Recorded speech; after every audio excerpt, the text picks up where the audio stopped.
যে শুরু হয় 2016 সালের মার্চের দিকে। তো প্রথমে আর স্কুলটা এরকম মানে টিন কাঠের ঘরের ভিতরে ছিল না। প্রথমে স্কুলটা ছিল একটা রাস্তায় একটা হোয়াইট বোর্ড একটা মার্কার, দুইটা পেন্সিল, দুইটা খাতা, এইভাবে নিয়ে 9 থেকে 10 জন বাচ্চা নিয়ে, একদম স্ট্রিট চিলড্রেন নিয়ে আমি আমার স্কুলটা শুরু করছিলাম। প্রথমে বাচ্চা 20 জন, তারপরে 25 জন, তারপরে 26 জন, এরকম বাড়তে প্রথমে বৃষ্টির জন্য খুব ঝামেলায় পড়ে যায়। তো বৃষ্টির জন্য ম্যাক্সিমাম সময় দিনের বেলা রাস্তায়, ফুটপাতে তো এই ক্লাসটা করতে হবে। তখন সাহস করে একটা রুম নিয়েছিলাম স্কুলের। তো আস্তে আস্তে বাচ্চা বাড়া শুরু হওয়ার সাথে সাথে ভলেন্টিয়ার আস্তে আস্তে 1 জন 2 জন করে বাড়তে থাকলো। তখন আমি সাহস করে এই যে এই এখন আমার স্কুলটা যে জায়গা, সেই জায়গায় একটা রুম আমি নিয়েছি।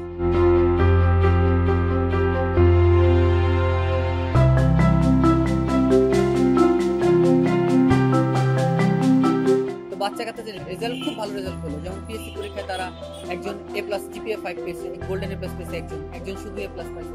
এরকম ওরা যে ভালো রেজাল্ট করছে এটা দেখতে দেখতে আরো আশেপাশ থেকে অনেক স্টুডেন্ট আসা শুরু হলো। তখন 1 রুম থেকে 2 রুম, 2 রুম থেকে এখন 3 রুম আছে। আর সেই 11 জন বাচ্চা নিয়ে আমি শুরু করছি। এখন আমার বাচ্চা মাশাআল্লাহ আমার 70 থেকে 75 জন বাচ্চা আছে।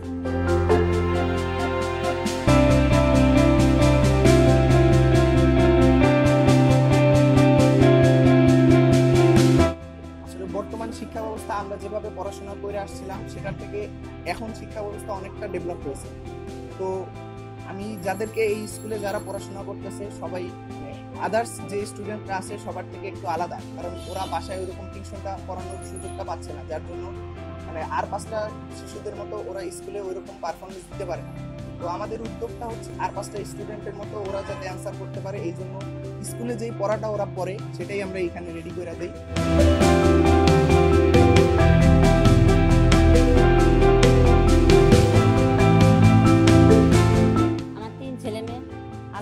পরে আমি চাই 3 ছেলে মেয়ে ভালো রেজাল্ট হোক। আমার বড় মেয়ে করে ক্লাস 7-এ, আর মাঝের মেয়ে করে ক্লাস 5-এ, ছোট জন করে ক্লাস 3-তে।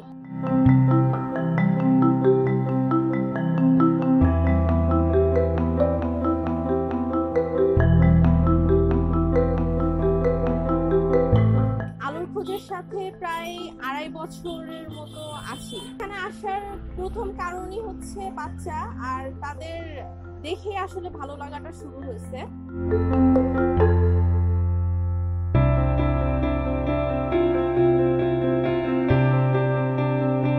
যারা পিছিয়ে পড়া জনগোষ্ঠীর মাঝে এই শিক্ষাটা দিতে চাই, যাতে তারা সামনের দিকে এগিয়ে যেতে পারে, তারা যেন নিজেকে বঞ্চিত না ভাবে, তাদের জন্য কেউ কিছু করছে, তাদের জীবনটা একটু উন্নত হতে পারে, সেই জন্যই আমরা কাজ করে যাচ্ছি। আমরা চেষ্টা করছি যাতে তারা নিজেকে দুর্বল না ভাবে।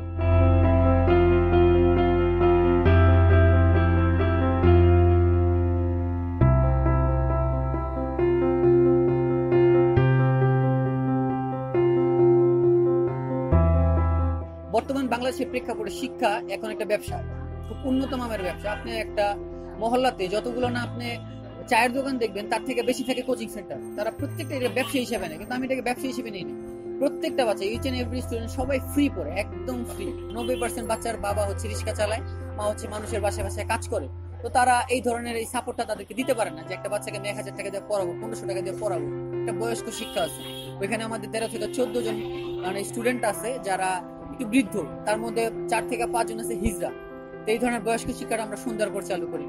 আমাদের মতো যদি আরো মানুষ দাঁড়ায় আমাদের পাশে, তাহলে আমাদের অনেক করার সুবিধা হবে। কারণ ছোট ছোট তেমন কিছুই তো না। আপনি সপ্তাহে 3 দিন যদি 1 ঘন্টা করে কোনো সময় দেন, আপনি 1 ঘন্টা একটা বাচ্চার অনেক মূল্য দিবে একটা বাচ্চার জীবনে। এই 1 ঘন্টা আল্লাহর রহমতে শুরু করছি, যেহেতু একটা কোনো কিছু শুরু করা হলো সবচেয়ে বেশি কষ্টের। তো আমরা শুরু করছি, দেখা যাক এখন আমরা কত দুঃখ করতে পারি। এখন আমরা চাবো যে ইয়াং জেনারেশন যারা আছে তারা যেন আমাদের সাথে আসে, আমাদের সাথে এই ধরনের কাজে উদ্বুদ্ধ করে।